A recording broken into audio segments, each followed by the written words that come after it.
আজকে আপনাদেরকে দেখাবো সুমা মাছ দিয়ে সিমের বিচি রেসিপি।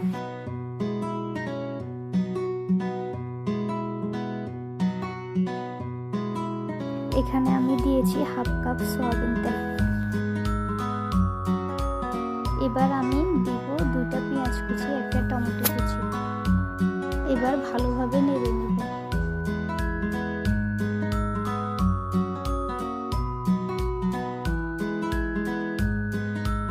এবার আমি দিয়ে দেব 1 চা চামচ হলুদ গুঁড়ো,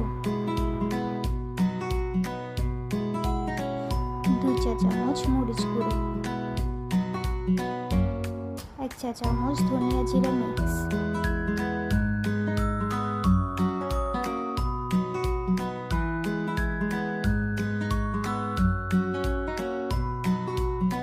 দিয়ে দেব পরিমাণ মতো লবণ। এবার ভালোভাবে